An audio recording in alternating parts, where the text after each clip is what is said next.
Hi, welcome to DevBrew. This is where indie developers send their games, and I do my best to provide feedback for their game design. My name is Devon, and today we're going to look at a game called The Escape, developed by Space Guinea Productions and submitted to us by Bart. From what I've played, this game seems to be a puzzle platformer that takes heavy inspiration from Portal, where you play as a test subject who's forced to complete puzzles in a lab and you must find a way to escape. The footage you're seeing is from version 0.04 of the game, and this analysis works much better if you play the game also, and you can play it because there's a link in the description. So go play it and come right back. It's a really short game. And if you watched this episode last week, then you've already played the game, hopefully, if you followed my advice. I'm going to go through the game just kind of linear-wise. I'm just going to go straight through it. I'm going to talk about each of the design aspects that popped out to me as I'm going through it. So just so you guys know, right off the bat, this is a GMTK Game Jam game. That's what this is right here. GMTK is Game Maker's Toolkit. He's a YouTuber who does video game analysis stuff, much like Games Over Coffee, except not as cool as Games Over Coffee, I'm just saying. Anyway, Game Maker's Toolkit, there we go, has a game jam every now and then, and the game jam that this game was submitted to was one that was called Out of Control. What that meant was they took the sentence out of control and they applied it to whatever kind of theme they decided would work with the game. Once you escape the lab, you're escaping out of control. So you're being controlled and then you escape. So that's what this is about. Also, the game jam is over a weekend, basically. So you have 48 hours to make a game from start to finish and submit it. So the games that are submitted, some of them are like really, really polished, which I have no idea how that happens. But most of them are in the state of, kind of rough because you need to get it out. So a lot of things in this game are incomplete. There's many times you can get soft locks in the game. I'm going to show you a soft lock real quick. This is what happens. I didn't know what to do with the jump pad for some reason, I guess. So I just pushed it and then it fell over and now I can't put it back. So now I have to restart the game. So anyway, so that is what I just wanted to say right up front. So let's get this on.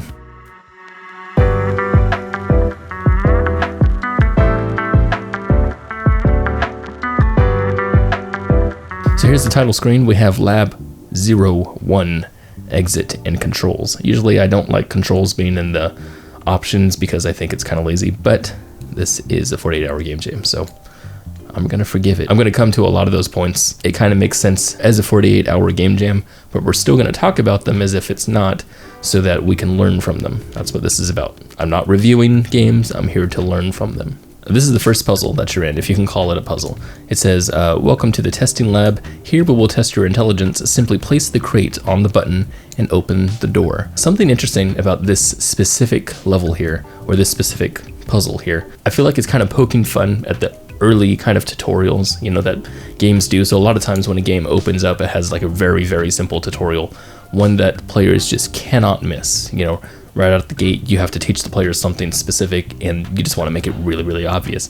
So a lot of times, when you're playing a game and you see a really obvious tutorial, you're just like, come on. But right here, I like how it just goes out of its way and says, we will test your intelligence, I love that. And now we have the second puzzle here. It says, good job. Now this time use the jump pad to gee the crate. If you jump when you hit the jump pad, you'll get a boost. So this is something that kind of annoyed me a little bit because the jump pad is hard to, it's hard to find out when to jump, because when you jump on top of it, this happens, right? You just kind of jump up and then you're just bouncing.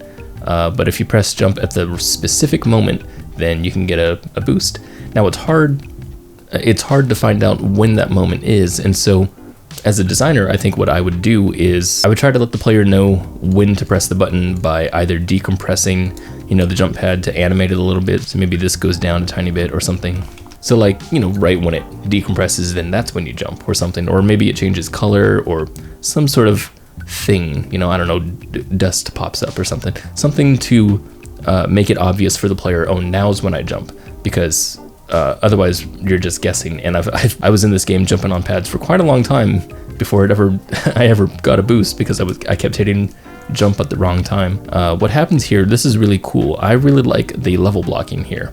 So what's really nice is you'll see that in order to get this block, you have to jump up using the jump pad, right? So you come up here with the jump pad, you get the block, and then come back down, get the button, and then go through the door. So what's nice about that is that you can't get through the door on accident. Now, why that's important is because if you were a brand new player and you hadn't figured out any of this stuff yet, and you just kind of went forward like I did in the very beginning there, say like, what if the jump pad itself decompressed the button and that opened the door? Now suddenly I'd be able to move forward and I wouldn't have any idea how to jump. So I like that it's required that the player understands how to jump in order to move forward. So that's really nice. In this third puzzle here, I really like this part. This is where they start putting in the storyline a little bit of narrative stuff. So it says, good job for making it this far. This should be simple, just do what you've already done before, but absolutely do not go exploring. There's nothing of interest here. This level blocking I really, really like. So if you strip this down completely and you think about this as just one big open room, you're like, how would I get the player to understand there's a place that they shouldn't go to, but I want them to go to? So how would you do that? Well, in this level, they make it so that you have to use these jump pads.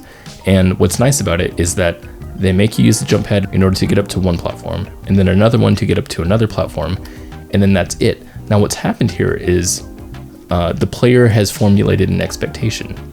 They know that now that they've used these jump pads to get up to a platform, this next jump pad that's on a platform probably will go to another platform, but they already got the block. You can see the block is right here, so they don't need to go anywhere else. They understand there's the block, now I just go down to the switch, which means this other jump pad here is extra.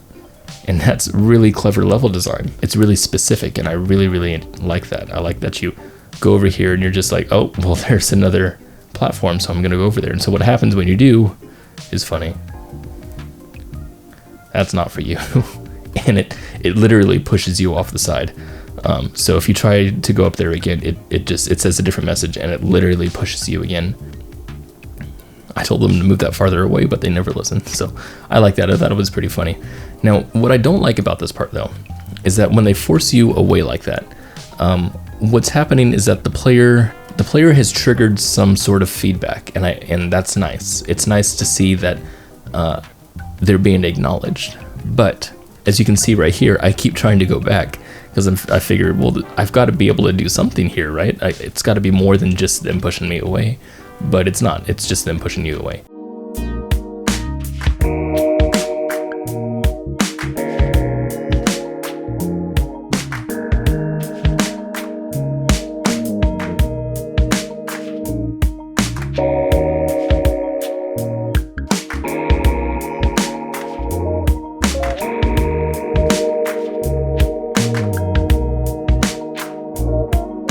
So something that I would have liked would be to create some sort of valid response to the player. So the player maybe could go up there and then activate that button. Maybe they could activate this button right here, but then maybe the button doesn't work. Or maybe they do activate the button and it opens a door that leads them back to the entrance or something like that. What it would do is it would validate the player's actions. So right here, we're acknowledging the player's actions, and that's great, but I want to go a step further and validate them. You know, have something that's inconsequential. You know, you don't have to have the player advance somewhere that they're not supposed to be, but, you know, create something so that their actions actually did have some sort of effect on the world rather than just an acknowledgement. You know, it'd be like in Super Mario Brothers, like if you pressed A to jump, but instead of jumping, it just says you pressed A, right? It's like, yeah, I understand that now, but I want to see an effect of my actions in the world. I would call that player agency. So I would want to see more effects of player agency here. All right, on to the fifth puzzle here. I believe fifth, am I on fifth? This says this is a simple test of your platforming skills. Don't worry about falling, you'll be teleported back up. So a little strange thing about the level design here is we have this little red section, and it's kind of strange because the red section down here, when you fall and hit the red section, then you're teleported to here. So that makes sense. The correlation makes sense. But when you're here and you're a new player and you haven't done that yet, you haven't fallen down here yet, you know, this draws your attention. You're just like, well, what's over there? And I imagine that it was gonna hurt me. Like, I figured at this moment that if I went over to that area that it would hurt, because I see it as a punishment for a gap right there. So even though it says you'll be teleported back up, but then I put 2 and 2 together and I was thinking, oh, that must be where I get teleported back to. But it was still a jump that I had to make mentally. It wasn't something that I just immediately understood. And this, I don't know, maybe this is just me, but I feel like this shouldn't be here. This whole red section right here just should not be there. You can still say, you know, teleport back up, and when you fall down, then you just teleport right there, but then you just don't need needing that colored at all, because I feel like it's needlessly identifiable. You don't need to know where you got teleported to. So as you can see, we just have a little teleport. So this is the next puzzle. The next puzzle says, you're doing good, so I decided to give you a new item, the momentum gun. So to control this gun, you hold down right click to build up momentum, and then you left click and then it launches the item that you're holding. It does work pretty well, and it's fun to do. So when you hold down the rice, oh no, my light is on a battery. Oh, this is much cooler, isn't it? So what's weird here about the momentum gun is you use the right mouse button to charge up how far you're gonna launch the crate, except when you do, it's really tough to figure out like how much charge you have. There is an indicator, and I wonder if you can tell where it is, because I had no idea where it was. I played the first time I played through this game, I had no idea that I was charging it, but it turns out it's right there. This little white bar that builds up. So obviously, you know, design wise, what I would do is make that bar much bolder, or at least off of the character. And maybe that's what you had, but maybe it just didn't turn out that way. I don't know. So in this puzzle, you shoot the crate up there by those jump pads and then it bounces, which is pretty neat. But you don't really use that again, which is kind of strange to me. There's a lot of mechanics in here that I would like to see a lot more of. We'll get to something more interesting about those specific jump pads later. Anyway, so this next part is where we introduce the green buttons. So the green buttons here operate differently, right? The red buttons open doors, the green buttons activate some sort of platforms. I was not doing so well at this. Anyway, so you do that. It's pretty self-explanatory. I don't really have anything to say about that. And then the next one is just a harder version of that previous puzzle, basically. So then after you do that, then you get to this next puzzle where you toss up the crate up to this button up here. And instead of activating the platform, it deactivates the wall in front of you. Right there, wall is gone. And then you continue forward, teleport, and this is the bad ending. So it says, we regret to inform you that you weren't good enough. As such, we will dispose of you. A little heavy-handed there, but yeah, this is the bad ending of the game, right? Where you launched into spikes. You got the bad ending. You did not break out of control. Press escape to continue. This kind of screwed me up a little bit. So I was thinking maybe I need to go up to the, one of those places that I missed. I'm just like, yeah, maybe I gotta, I don't know, throw the cube or something like that. Turns out, no, that's not what you gotta do. So when I got to this room again, it hit me, oh, maybe I can use my momentum gun on bounce pads. I grabbed a bounce pad, and then so I tried doing this thing where I jump and then grab the bounce pad at the same time. And I'm just like, okay, maybe I gotta go up there, right? And it turns out, well, the bounce pad didn't get me high enough. So I figured, oh, what if I use it to grab those other bounce pads? So then I went and grabbed one of those bounce pads, and turns out, wow, I can do that. So I was thinking, well, there's gotta be a way to set this up or something. So I used it right here, and I got on top of this. I didn't do anything. I brought another one over here, tried it again. But this time I got into like this weird loop and I just launched myself crazy high. So I was like, oh, okay, maybe this is what you gotta do. Turns out, no.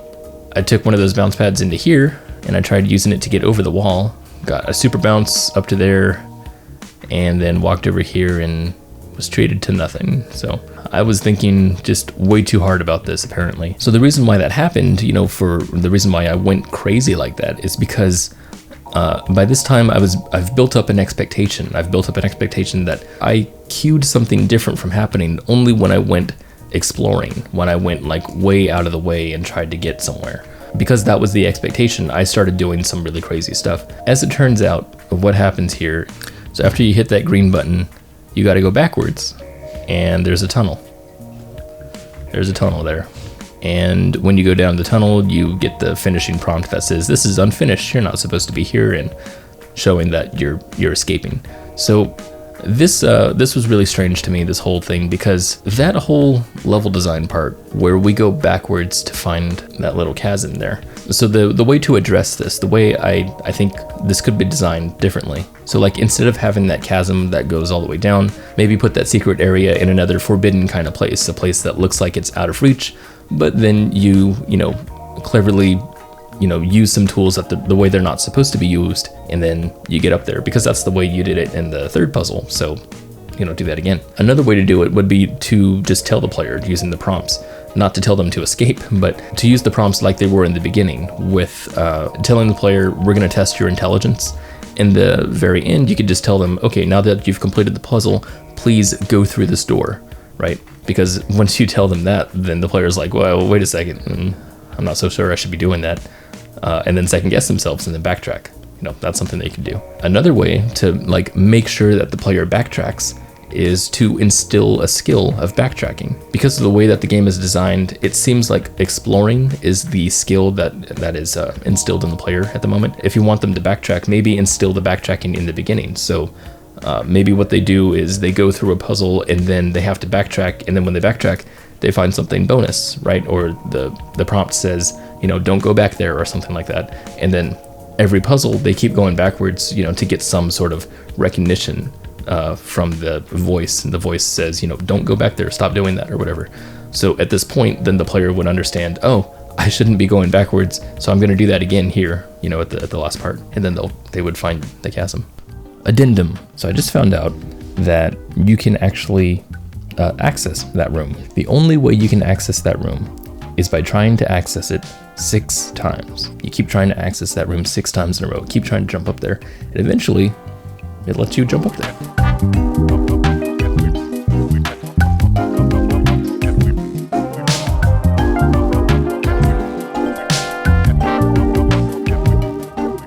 But it's a little too secretive to be part of the narrative, and it's a little too close to the narrative to be a secret. If the good ending, the one that I got to, was easier to find, then this ending, this alternate one, would feel better. It would feel like a secret. It would feel like just an extra thing that was in there. If I missed that ending at the very last puzzle, and then I started all the way over and then I got back to this one, it would feel really unfair. And it feels that way because it's a secret. If that last part had been a little bit more streamlined, then I would feel better about this being a secret.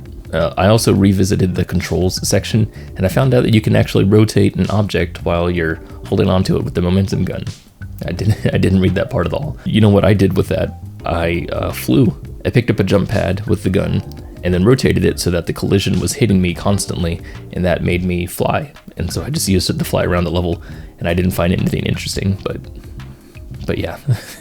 This kind of narrative design is just really fun to do, and it's really ambitious too. This is really my favorite kind of narrative, where you're speaking directly to the player and really using their interaction as the way to drive the plot forward, you know, rather than, you know, watching cutscenes or telling them a story or something like that. I really like this approach to narrative. I think it's great. So that is all I got for today. If you liked this episode, please give it a thumbs up, and subscribe if you're not subscribed, because it's fun.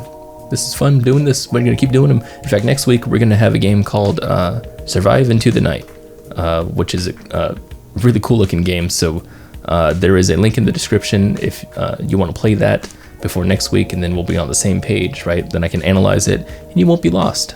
That'll be cool. If you have a game that you want to see me do this kind of a thing to, there is a submission link in the description. Use that and you'll be in a future episode. So thank you guys for watching, and we'll talk to you later.